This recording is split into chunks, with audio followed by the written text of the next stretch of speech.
Fred Van Liew is our next presenter, and he's going to talk about restorative justice. And he guided Amos in central Iowa, mid-Iowa organizing strategy to start doing court sitting for juvenile cases. And this is important because particularly juveniles of color can get thrown away pretty quickly. And just having somebody there watching and observing can help make a difference. Fred? Like the others, I'm very honored to be here. This is just a wonderful church and congregation. I'm relatively new to First Unitarian, but over the last few years, I come whenever I can. And I recall about 2 years ago, this past either February or March, sitting back there, and Reverend Stringer gave a talk on the new Jim Crow, mass incarceration in the age of colorblindness. And I did not know about the book, but I was shocked by what I heard and moved by what I heard and compelled, like many of you, to rush out and buy the book. During the reading of it and afterwards, I was more shocked than before. During the same time, I was taking an advanced class in restorative justice issues, and I was trying to reconcile these things. What does restorative justice have to say with mass incarceration? What does it have to say with what Michelle Alexander was educating us about? And if you've read the end of the book, you know that Michelle, to some extent, sort of throws the gauntlet down and says we need a mass movement in this country around justice and injustice, particularly as it relates to our criminal justice system, and particularly how that system treats people of color, and particularly African Americans. And so I started to struggle with that. What does how do we have a mass movement in this country around that? We have other examples, certainly, of mass movements, but not around justice as it's dispensed by our criminal justice system. So, and I haven't reconciled a lot of this. They're just these balls up in the air. I do believe that if we're going to have a mass movement, and I think we have sort of the initial some pieces of it here in Des Moines, in central Iowa, particularly with the work Amos is doing. If we're going to have a mass movement, it's got to be local, right? Politics is local. Justice is local. You look around Iowa, we've got 99 counties with 99 justice systems, so to speak. So it's at the local level that we really have to invest our efforts. It's not going to be top down as much as Eric Holder did in some respects in some areas. We can't rely on the U.S. Attorney General to solve our local justice and injustice problems. So in 2 years ago, this last spring, I knew about Amos. I'd talked with Amos over a few years, but never got involved in Amos, and I was approached to serve on a justice research team, I think juvenile justice research team. And I remember meeting for the first time at Bethel AME Church over on the east side. Reverend Bridget Black was there, some other members of her church, and some from here. And it was decided, you know what, we need to do something. We can't solve the entire injustice system, but maybe we can start with juveniles. And where do we go? And as Amos is so good about doing, they started doing their homework, started doing the research. Some articles started getting written in the Des Moines Register, and over the course of a year, so much was written that Andy Dominic, one of the editorial writers, got a national award for shedding light on some problems with our juvenile justice system here. For me, a year ago tomorrow, I think it was, I gave a sermon here on the seeds of justice. I was intrigued by and wanted to have a conversation with the congregation about what seeds of justice get planted in us that cause us at a later date to do the kind of work that we're doing. And the next day, I was to begin teaching a restorative justice class here. Actually one of four, and we were also teaching a class on Thursdays at Bethel AME. It's a wonderful opportunity to sort of teach restorative justice at a predominantly white church and one at a predominantly black church. What ended up being really cool was that people crossed over, and many of them, and some of the folks who are here, really enjoyed, they preferred going to the black church. And so there were some wonderful relationships that came out of that. But when I first showed up here, and I think Linda from the church here greeted me, she said, she'd called me earlier in the day, and I said, I think you got 12 people showing up. And I said, that's a perfect number. We'll meet in a little circle. And I got here, and she said, I think there could be 17 or 18. And that's wonderful, perfect number, And we ended up having 45 people showed up. And it was a big circle. But fortunately, First Unitarian has a lot of chairs. So,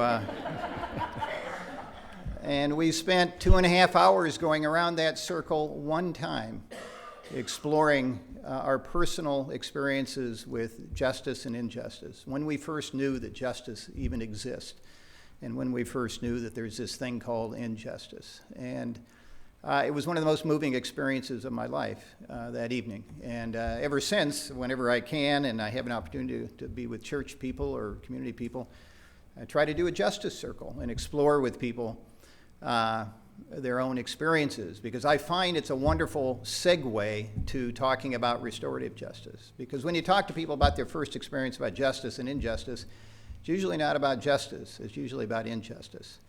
And when you start talking about personal feelings and experiences about injustice, you get people where they got hurt. And when you get to people where they got hurt, then restorative justice starts to make sense.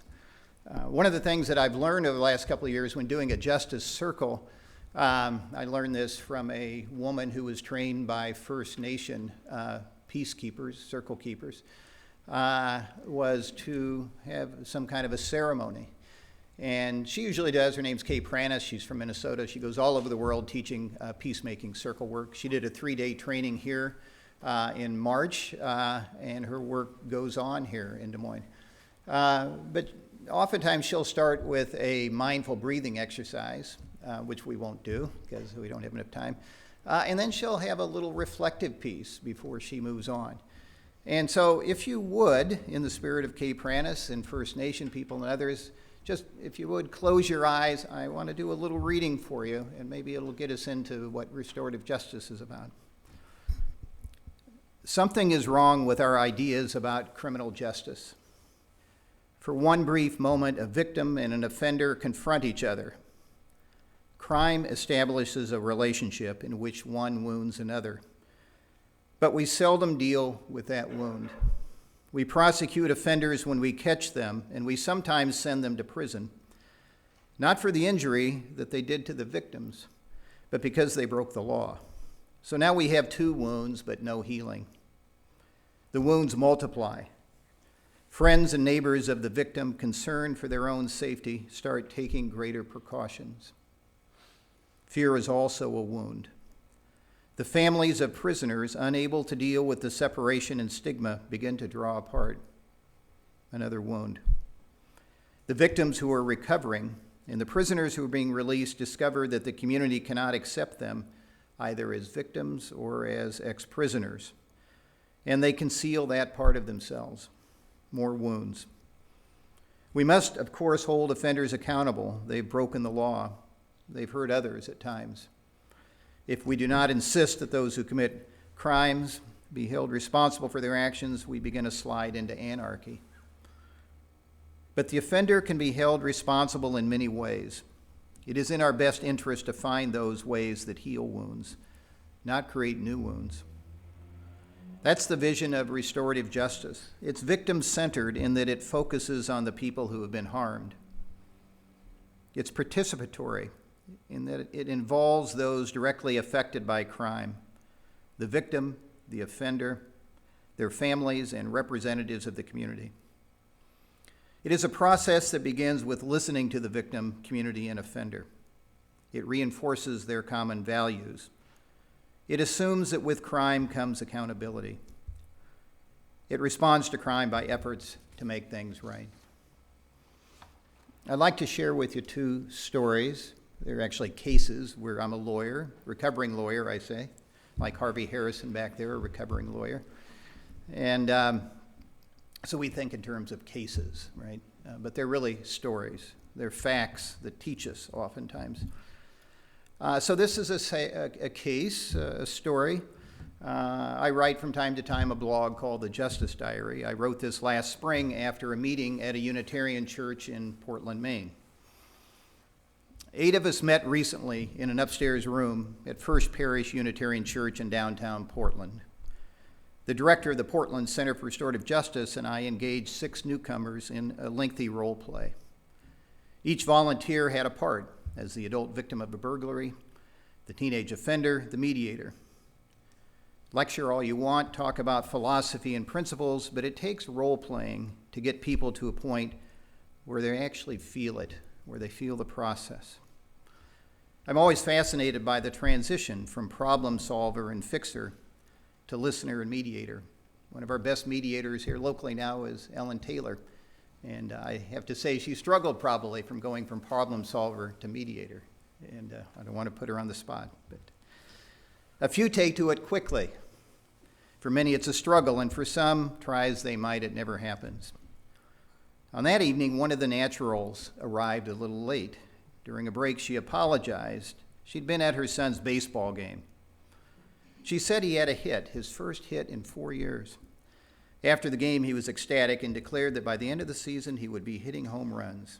Then she told me that despite her son's modest success, he plays for the love of the game. That reminded me of a case I'd prosecuted a few years before. It involved another high school senior. School had let out, Roosevelt High School, and on his walk home, he was jumped. 3 boys, African Americans, took him to the ground. He was hit and kicked, and somewhere in the struggle, a knife came out. A single thrust lacerated his spleen, and he was left in a pool of blood. An elderly woman walking her dog saw everything and called the police. An 8-hour surgery followed. The parents of the boy were told afterward that the width of a quarter was the difference between life and death. It didn't take long for the 3 boys to be identified, arrested, and charged. Kids talk. All 3 were nearly 16. Had they been a few months older, they would have been charged automatically as adults. As it was, there was the cry to have them waived to the adult court. So even at 15, it was still possible that they would be convicted in the adult system and that lengthy prison sentences would be handed down. Early on, that's exactly what the parents of the injured boy wanted. They had nearly lost their son, and as punishment, they wanted the perpetrators to lose their youth. But an attorney for one of the boys, a First Unitarian member, by the way, Mike Banstra, called to say if there might be a different way to hold the boys accountable. He had seen how restorative justice could make sense out of a senseless act. We talked at length about the need for the victim and his parents to be included in the discussions, so meetings were held. The pros and the cons were explored, and the parents finally agreed that they and their son needed to meet the 3 boys and tell them how their lives had been changed by the acts of brutality. I'll never forget that evening when everyone came together. The parents were nervous, as was their son. The 3 boys feared for their lives. One of our best mediators facilitated the dialogue. He was skilled in managing the complexities of anger, fear, and shame. The boy's mother spoke first, and then his father. They told of receiving the call, of rushing to the hospital, of waiting helplessly through the night. They described the tense days that followed when survival was not assured. They told of their concern for their other son, the identical twin, and how they kept both boys home for fear of retaliation. The offenders sat motionless. Not one of them appeared moved by what had been said. Then the young victim spoke. He told of his love for baseball, how every year he looked forward to the coming of spring, how this was to be his last season, and having grown 3 inches and 20 pounds over the winter, he hoped to hit his first home run. He described what it was like to sit on the bench the entire season, keeping score while his teammates went on to win the championship. He looked at the boys across from him and started to cry, sharing how it felt to have baseball stolen from him. The 3 started to cry as well. Nothing was said for several minutes. And then the boy looked at the three again and told them he forgave them. It's a challenge sometimes to explain to the uninitiated what restorative justice offers that our retributive system cannot. Like love and compassion, it must be experienced. So what happened to the boys, the three African American boys, the boys that the system wanted treated as adults and perhaps sent to prison? Well, the parents, after going through that process, and the boy, after going through that process, said that's not what they wanted. That's not what justice should look like. So the boys stayed in juvenile court. Conditions were imposed, curfews, requirements about school. They all three received their high school diplomas. And two of them went on to the job training program at Denison and successfully completed it. I'm not sure about the third. But restorative justice was done in that case. The second story is one just from this week. I got a call on Monday from a mom, African American, concerned about her son. She said, will you meet with us? So we met on Wednesday over the Drake Diner. And she told me that she was afraid for him. He was on probation. And the story was that when he was 16, a little less than 2 years ago, he was at Good Park, and he was accused of firing a weapon. No weapon was ever found, no shells, no gunshot residue found on his hands, but a girl who he had dumped a month before said that he had done it. So he was charged with attempted murder, terrorism, and some other felony, and whisked off to the Polk County Jail. No stopping at go for him at the juvenile court. He spent 6 months back and forth between the Marshall County Jail and the Polk County Jail. He had a public defender who was overloaded and who convinced him ultimately to plead guilty to a Class C felony. And he did. He's been on probation since October. He turned 18 last week, by the way. He's in school, and our wonderful school district during his senior year is doing wonderful things with him. They have him take one remedial English class a day. He's in no job training program, no skills building program. They just make sure that he takes that one class a day. His probation officer, and I met with his probation officer yesterday, his only concern is that he get a good enough job so that he can pay the $4,000 that is owed to the Marshall County Jail, as well as court cost owed to Polk County. He doesn't really care if he gets any skill training. He doesn't care that he's only taking one high school class. This young boy, and he's a sweet boy, by the way, I don't think there's a mean bone in his body. But he will go to prison, I assure you, for something, because he's doomed at this point, unless some miracle happens, and I don't know what that's going to be. And by the way, there was no restorative justice intervention in his case. It was take the story of one person, take you to the jail, get you a public defender, and plead guilty over the course of a year and a half, and saddle you with a debt as well that you can't pay in your next 5 years, I'm sure. So, William Stuntz, who's a former prosecutor and Harvard Law School professor, wrote a compelling book titled The Collapse of the American Criminal Justice System. And he came to the conclusion, after a couple of years of study, that the criminals we incarcerate are not some alien enemy. Not, for that matter, are the police or prosecutors who seek to fight crime in those criminals. Not quite sure about that anymore with Ferguson. Neither side of this divide is them. Both sides are us. Democracy and justice alike depend on getting this most basic principle of human relations right. Over the past 3 years, I've been taking classes in conflict transformation at Eastern Mennonite University in Virginia. And with the technology that's available, we're linked with restorative justice practitioners around the world. And the ones, particularly in other countries, keep asking, why is it that the United States has the highest incarceration rate in the world? They're asking, how can our communities engage in a dialogue with justice system professionals to look objectively at what works and what doesn't? They're asking, whose role is it to initiate this dialogue and sustain it? And particularly, they're wondering, when will it be that the present us versus them attitude that pervades our present justice system gives way to an awareness that we're all in this together? When will it be that we wake up and realize that we can no longer afford to continue filling our jails and our prisons and creating a subclass in our society with little chance of succeeding and contributing to the greater good? The Persian poet Rumi posed a question several centuries ago.